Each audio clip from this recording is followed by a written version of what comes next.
Hello ladies and gents, I am Annoyance and welcome back to From the Depths Ashes of the Empire Community Edition. In this episode I am hoping to sort out the fuel problem. Well, basically I have way too much fuel now, so I'm going to try and tone back some of the designs and also resupply and rearm the Onyx Watch Force. So we have a few new designs for that role today. Admittedly there is an anti-aircraft tank. But first of all, we do have a replacement for Richard Astley's light SAM tank. There's been a couple of adjustments made to it, and so I will be replacing the one I've already spawned in with this one this episode. It's great that Richard Astley is continuing to support and adjust the designs and sees them operating in the campaign itself, which is really nice. So first of all, we have the AAA number 1 by Tourist. Fairly cheap. Designed by the sounds of it, and oh yes, it was the spin blocked awesomeness. Yeah, look at that minigun. Uses stacked spin blocks to make an absolutely amazing looking Gatling gun there, and also the side gun there as well looks absolutely fantastic. This is an awesome design, as which has come to be expected by Tourist. Very good, and I'm also expecting this to be pretty resilient, because Tourist designs have been resilient in the past. However, that was mostly before spin block changes, so maybe now it will take a much higher amount of damage. We'll send it against the Taipan, because quite a lot of the designs like this I've sent against the Taipan. And it took a heat round straight to the turret, popping it instantaneously. Yeah, that can happen. Let's see how this one fares. Yeah, it looks like the spin block changes have actually caused it to suffer quite considerably. So now, spin block armor isn't anywhere near as effective, because spin block armor used to be able to mitigate damage entirely by all the damage just hitting one spin block. So if that spin block didn't really have anything on it, you didn't really cause any damage. Now that is no longer the case. So, what do I send it against? Something a little bit weak, really. I know quite a lot of these are quite chunky. Orion, what's the Peregrine? I cannot remember what the Peregrine is. It's a little burst there. There we go. Just takes a little moment for it to spool up. Once spooling up, that is awesome amount of fire there. Now, the Peregrine itself is also a suddenly armed tank. Peregrine looks like it might be 180 degree mini fragmentation though. Yikes. Probably am going to have to spawn this against the Twin Guard. And I will also move the SAM tank over to the Twin Guard Force, because that is the vehicle that was designed for use against, not the Steel Empire. So I will shift that over. So actually, let's do check it against drones, because it's suffering a little bit, I think, against a lot of these tougher designs. But then again, these designs are, well, tougher. Let's send against the Irritation, see how it fares there.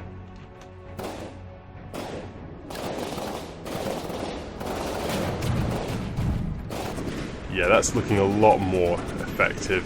Being able to strike the drone pretty accurately there. Just definitely a light anti-aircraft tank, but it looks so awesome doing it. Wow. Yeah, that is really rather potent. And against the swarm of drones, this is going to be very good, because those fragmentation round pellets are just going to go around and hit everything in the vicinity. So against one target like this, but against a group, it will be really effective, because it will be hitting them all. I mean that the average hit is much higher than just against a single target. So really looking forward to utilising that against drone swarms. Next up we have the Experimental Tank number 4 by Similian. So the previous one was a Path Accelerator one. This one looks like it is Spinning Piston Rams. Okay. Oh, let's see what this can face. So, do something against the Onyx Watch. Something against the Onager. Okay, it's very fast. Avoided the cram, and it missed its target. Let's see if it can survive the barrage. It can. It's fast enough to do that. Can it keep up and rotate and turn, face the correct target? Seems to be having a little bit of difficulty locking in. It's turning circle. It is just essentially too darn fast.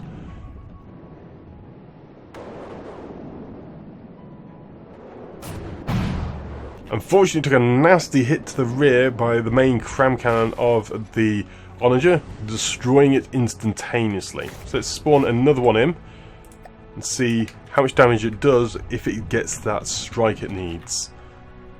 Here it comes, and there we go. It does a very large amount of damage, but unfortunately knocked its own spinners off, which is a tad unfortunate since it wasn't able to continue doing damage. Did spawn a couple in, but they do seem to be having a little bit of difficulty actually locking in. They're just too darn quick against the Onyx Watch.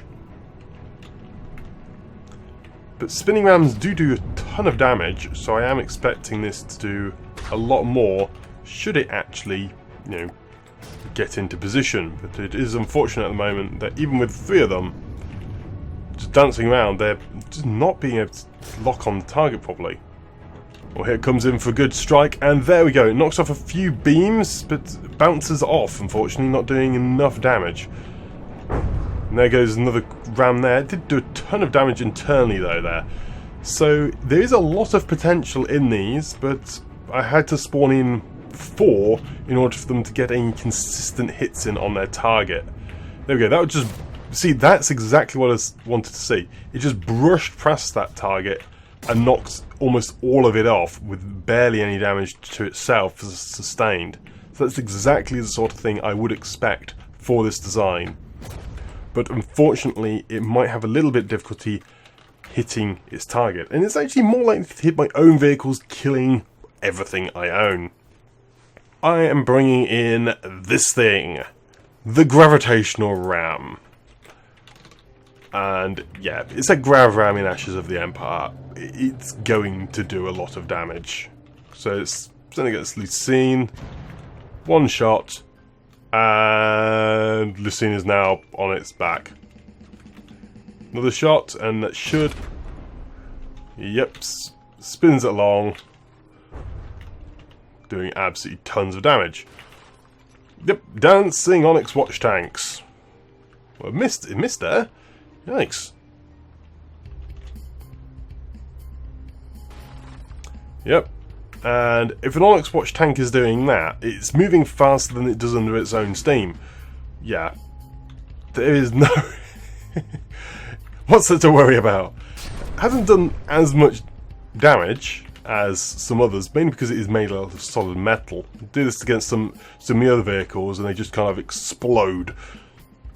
But that's really not a threat, is it? It's being thrown about with wanton abandon and is completely no threat at all. It can barely aim its cannon, since as soon as it tries to aim at something with the slow turning barrel, it gets spun around and flung all over the place.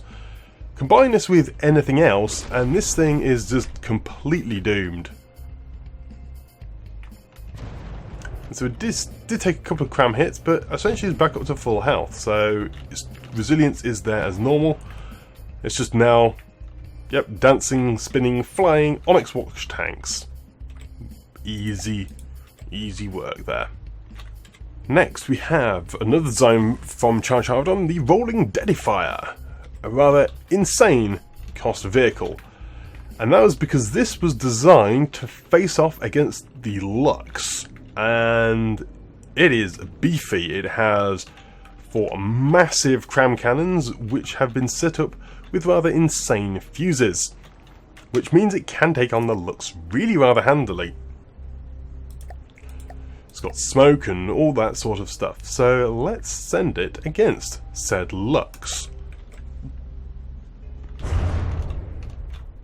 So there we go, it fires, so it's inertial, all of that sort of thing. needed for this to fire and kill its prey.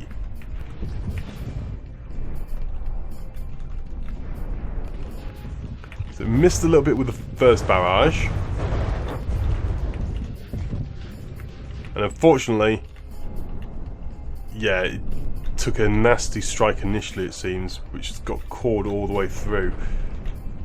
The smoke didn't deploy in time. It's a problem with smoke.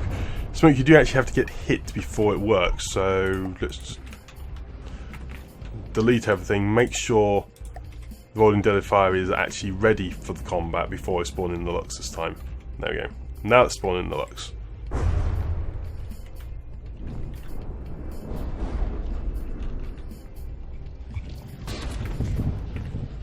Ah, the Lux, I forgot the Lux was lambs. So I probably need to spawn in 2 of these to actually get through the lambs array. But 2 are still cheaper than a Lux, so there is that. You can just see the huge amounts of damage dealt by those cram shells. It's like huge sections of the hull have been thrown off already. That booms. Massive hole internally now. Yep. Being flung around by the huge explosions and internal explosions as those cram cannons strike their target. Of course, though, I won't be spawning in 2, so let's spawn this thing against something which we'll now be facing at the moment. I think, well, definitely Onyx Watch, because that's what it's going to be facing. And it probably won't be able to take out the Rhino, because, well, the Rhino is kind of a big deal. Should be able to take out Lucien, though.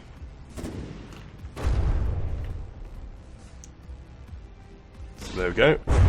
Took a hit. And it did actually blow up the crams internally.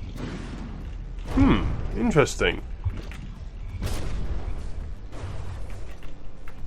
Very interesting.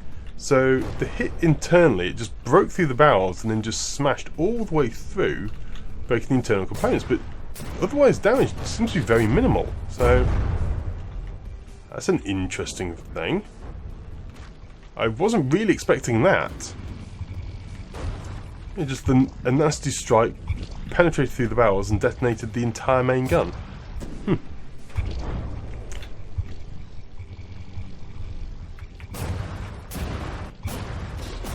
Hopefully it's got a lot of repair, and I think it's actually going to be able to get the cannons repaired back up in time for it to refire.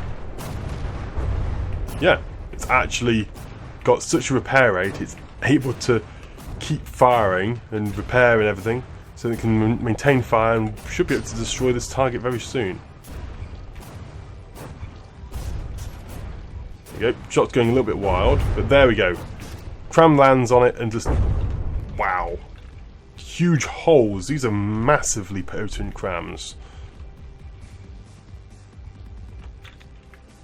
And most of it's already back up online. So yeah, the cram's firing slightly separately, and there we go. Its target is annihilated. Able to out-repair the damage it received, because it hit a nasty hit there. Just chained inside the vehicle, killing it almost instantaneously. And finally, we have the Turtle Tonk, experimental by Void.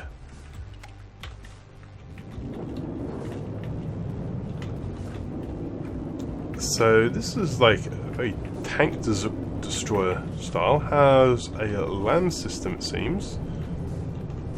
It's just generally very flat. So let's send this against the Peregrine. See how it fares against that.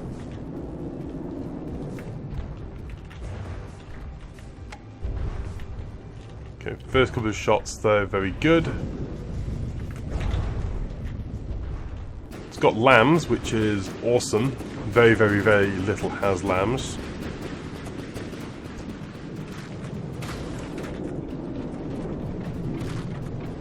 Okay, why aren't you firing again? Oh, that's why. You just vented everything. Okay, now I got killed. Okay, the Peregrine is more powerful than I thought it was. That's, those fragmentation rounds it's armed with are incredibly strong, and that is certainly going to be a bit of a problem.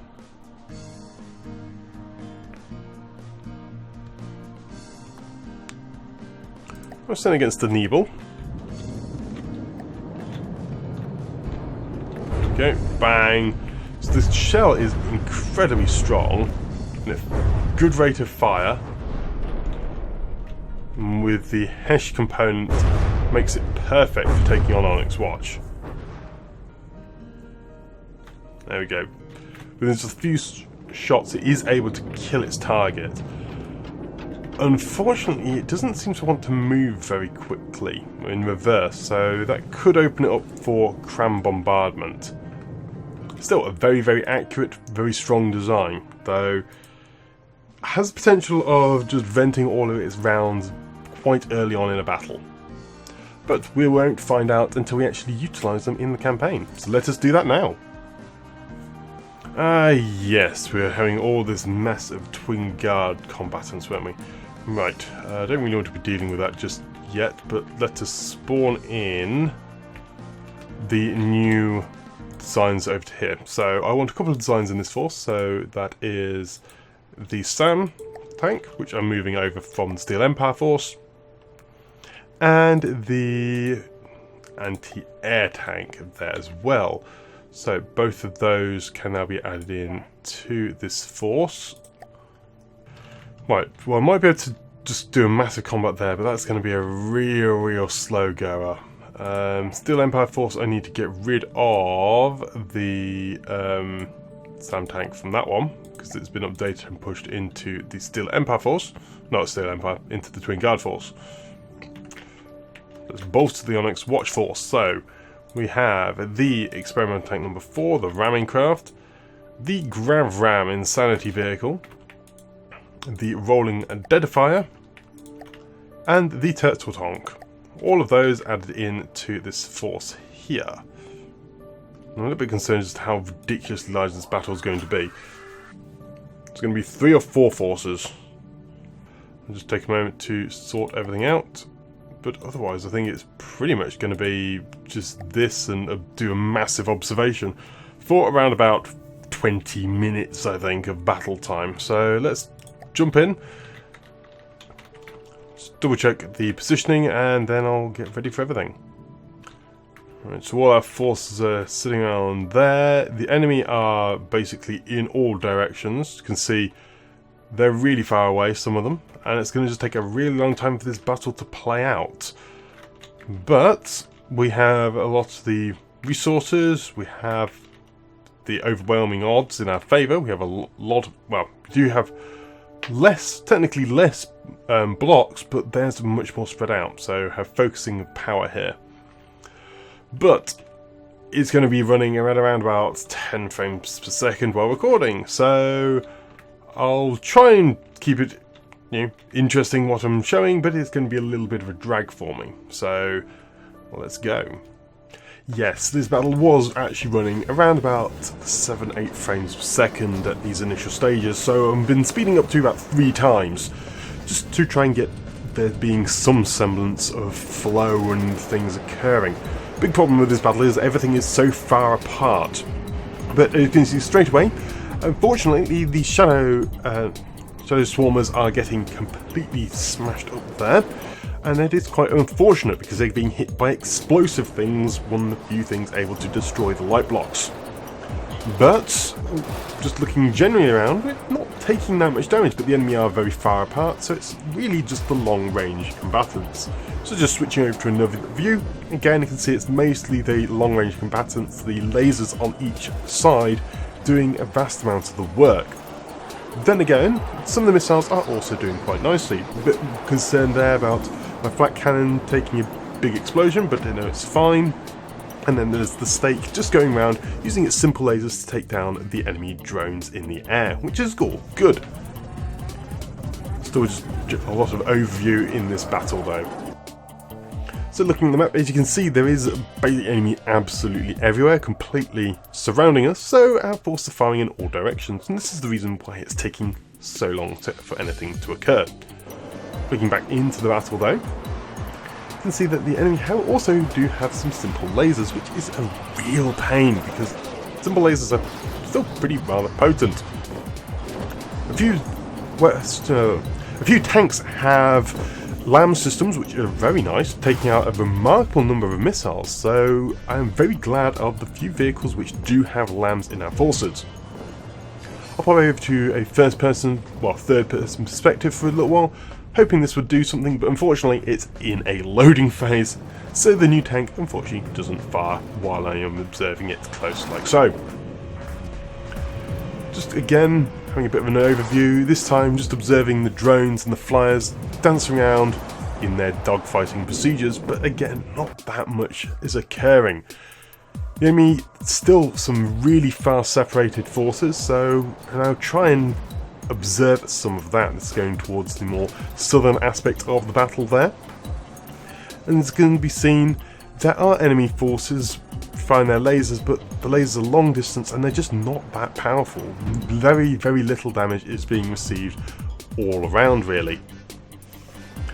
And so, yeah, I do wish I had a few more lasers and instant hit scan weaponry in a fight with the Twin Guard, because this battle is just dragging on, and this is very, very common for the Twin Guard, it seems. They have very, very high repair and also some very, very erratic movement drones, which just drags the whole thing out completely. A little while later, I decided to try and do some capturing because my forces are taking so long to get there, but since the enemy is so far apart, it does take me a while. I do manage to capture it, but I don't really get on with any more capturing because, yeah, eventually, because it takes me so long to get there, my forces do get close in and do manage to start doing the damage. And let's see, the screen gets hit there.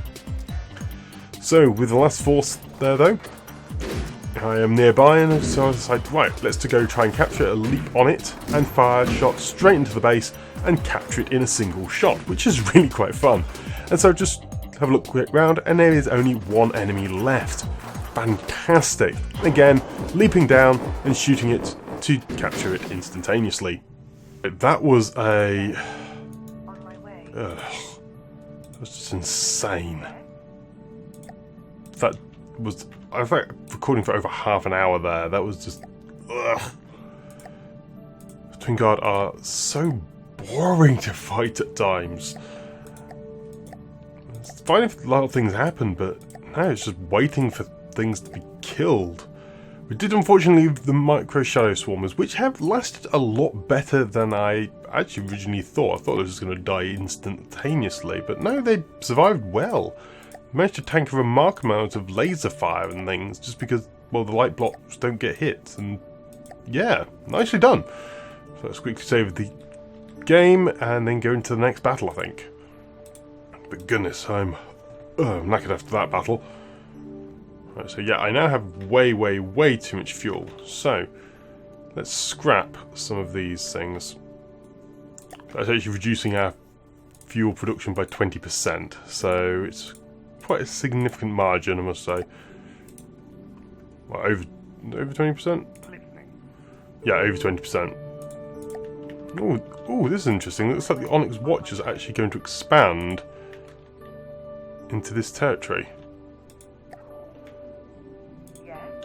But the Onyx Watch force is being attacked, so I'm just going to save the temp file there and then get ready over to do that battle.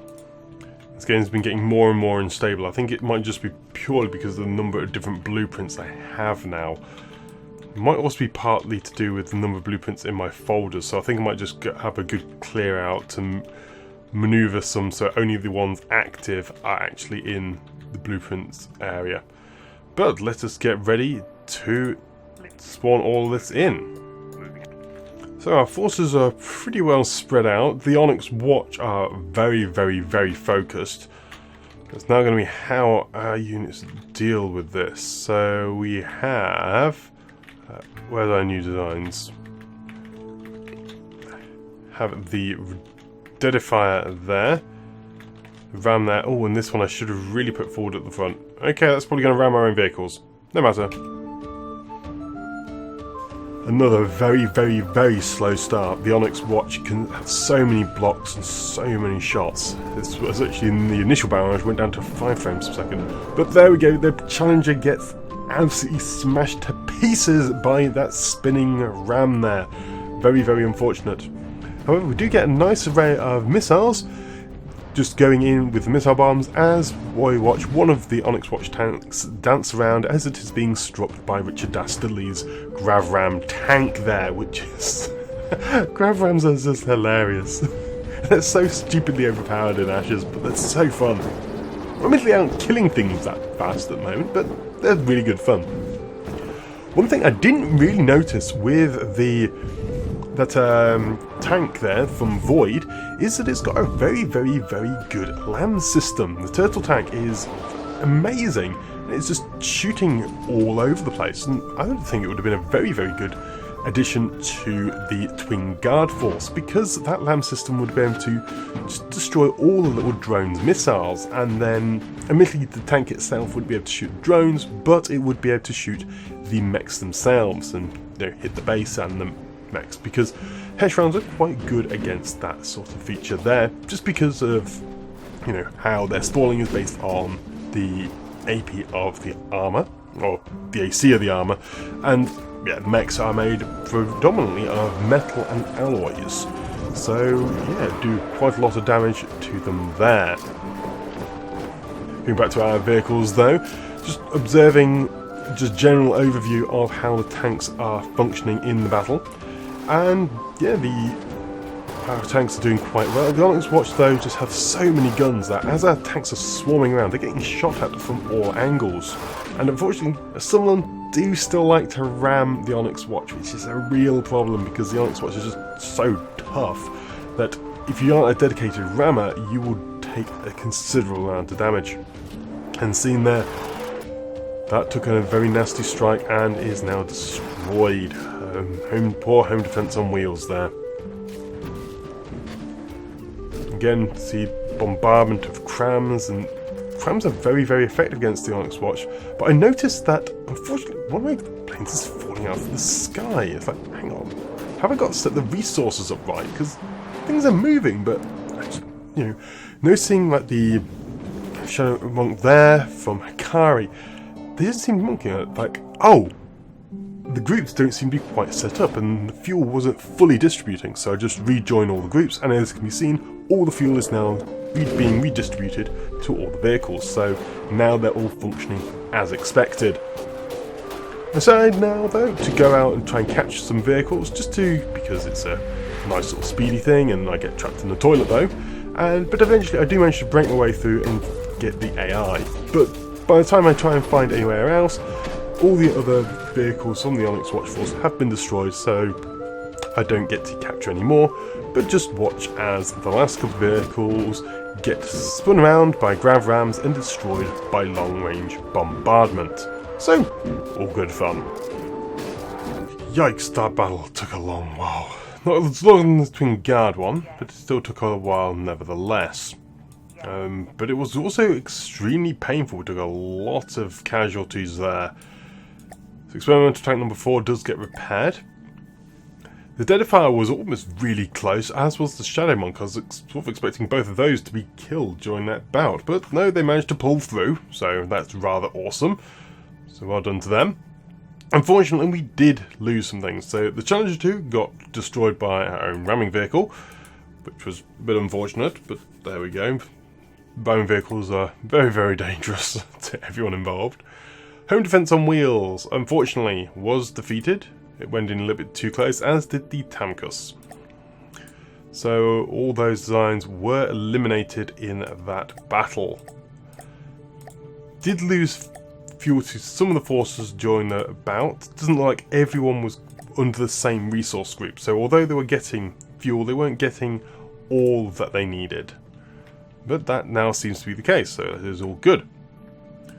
Right then, so let us send the Steel Empire force in. I'm glad I actually saved, because game has crashed again. I've been having quite a lot of instability at the moment with this Let's Play. It's due to just the sheer number of units I have, Lua being used, and just generally the folders being absolutely crammed full of designs. It seems to be causing a lot of stability issues and causing the recording to crash a fair amount. Okay, slow that down because I want to do this battle only. So let's get everything organised and go take them on. Oh, it has got a Polaris though. The last one had 2 Relentless, which was a bit more interesting. The one thing I did forget to do, that was spawn in the land. So it looks like the Polaris is probably going to nuke itself. But we shall see.